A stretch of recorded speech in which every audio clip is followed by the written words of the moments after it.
Assalamualaikum warahmatullahi wabarakatuh. Nama saya Nurul Wulandari, NIM 504200054, kelas MKS 1B, Prodi Manajemen Keuangan Syariah, Fakultas Ekonomi dan Bisnis Islam. Di sini saya akan menjelaskan pengertian dari karya ilmiah. Karya ilmiah yang ditulis dan diterbitkan laporan yang menyajikan hasil penelitian atau studi yang telah dilakukan oleh seorang individu atau tim untuk memenuhi aturan dan etika ilmu dikonfirmasi dan dipatuhi oleh komunitas ilmiah. Di perguruan tinggi, khususnya S1, mahasiswa dilatih untuk menghasilkan karya ilmiah seperti makalah, laporan laboratorium, dan tesis. Tesis umumnya dilakukan laporan penelitian berskala kecil, kertas digunakan untuk siswa pada kesimpulan dan berpikir ilmiah. Siswa berdasarkan penelaah karya ilmiah yang ditulis oleh para ahli di bidang masalah yang sedang dipelajari. Penyusun laporan praktis ditugaskan kepada siswa sebagai wahana untuk mengembangkan kemampuan untuk menyusun laporan penelitian.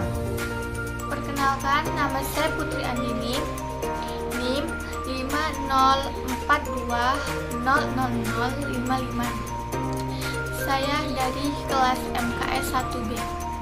Di sini saya akan melanjutkan materi yang dibacakan oleh Nurul. Pengertian karya ilmiah menurut para ahli. Berikut ini merupakan definisi dari para ahli. 1. Menurut Eko Susilo, artikel yang diperoleh sesuai dengan sifat ilmiah dan didasarkan pada observasi, evaluasi, penelitian dalam bidang tertentu. Disusun menurut metode tertentu dengan sistematika penulisan bahasa bersantun dan isinya dapat bertanggung jawab kebenarannya dan keilmiahannya. 2. Menurut Saniyah Samsorijal, menjelaskan bahwa keragaman karya ilmiah terdiri atas beberapa jenis berdasarkan fungsi. Menurut kelompok, berbagai karya dikenal ilmiah seperti makalah, tesis, dan disertasi. 3. Menurut Wahyu, mengatakan bahwa sebuah esai ilmiah untuk mengatakan jika ia mengangkat perhatian dengan metode ilmiah. 4. Broto Wijoyo mengatakan bahwa monografi yang ditulis oleh ilmu pengetahuan yang menyajikan fakta dan ditulis menurut metodologi penulisan yang baik dan benar. Menurut Dwi Loka dan Riana, karya ilmiah atau artikel ilmiah adalah karya seorang ilmuwan dalam bentuk pembangunan yang ingin mengembangkan ilmu pengetahuan, teknologi, dan seni yang diperoleh melalui literatur, koleksi, pengalaman, penelitian. 6. Menurut Maryadi dalam Harun, mendefinisikan karya ilmiah kerja yang berisi dan menilai masalah tertentu dengan menggunakan kaidah ilmu. Menurut Munawwar Samsudin, penulisan ilmiah merupakan sebuah naskah yang membahas suatu masalah tertentu atas dasar konsepsi ilmiah tertentu dengan memilih metode tertentu dan presentasi secara keseluruhan pada teratur dan konsisten. Perkenalkan, nama saya Diah Sudikasari, NIM 504200097, kelas 1B Manajemen Keuangan Syariah, Fakultas Ekonomi dan Bisnis Islam. Saya akan menjelaskan tentang karya ilmiah yang telah disampaikan oleh Andini sebelumnya. Di sini saya akan menjelaskan tujuan karya ilmiah. C. Tujuan karya ilmiah. 1. Sebagai wahana untuk melatih ide tersurat atau hasil penelitian dalam bentuk karya ilmiah yang sistematis dan metodologis. Artinya, dengan membuat karya ilmiah, itu dapat melatih ide tersurat dari si penulis. Kedua,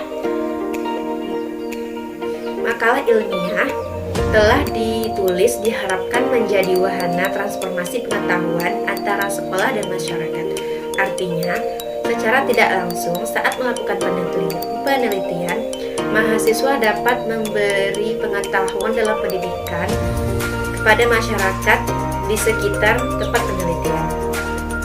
Yang ketiga, foster etos ilmiah di kalangan mahasiswa, sehingga tidak hanya menjadi konsumen pengetahuan tetapi juga mampu menjadi produsen berpikir dan menulis dalam bidang pendidikan dan pengetahuan. Artinya, di sini mahasiswa tidak hanya menjadi konsumen, tapi juga mampu menjadi produsen di bidang pengetahuan, yaitu dengan membuat penelitian dalam karya ilmiah. 4. Melatih keterampilan dasar untuk melakukan penelitian. Dengan membuat karya ilmiah, juga untuk melatih dasar untuk sebuah penelitian. Adapun penelitian itu digunakan dalam membuat skripsi, tesis, dan sebagainya. Selanjutnya akan dilanjutkan kepada Debbie.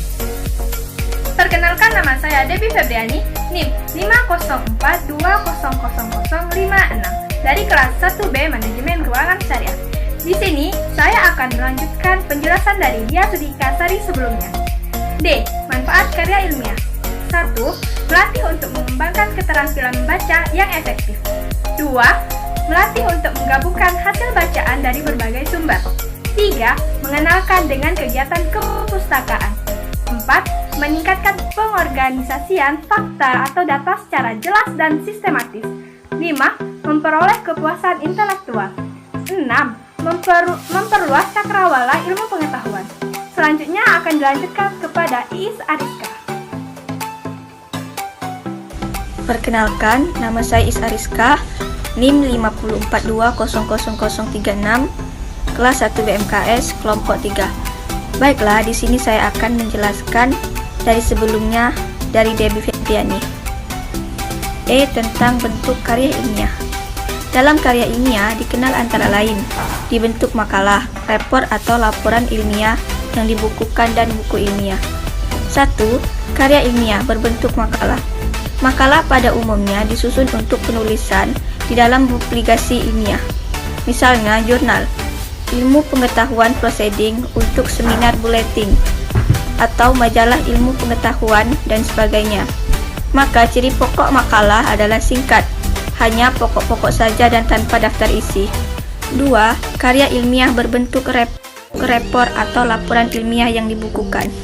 Karya ilmiah ini biasanya ditulis bentuk melaporkan hasil-hasil penelitian, observasi atau survei yang dilakukan oleh seseorang atau kelompok orang.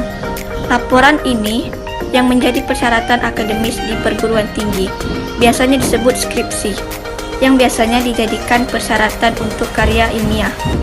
Jenjang 1, tesis untuk jenjang S2 dan disertai untuk jenjang S3. 3. Buku ilmiah.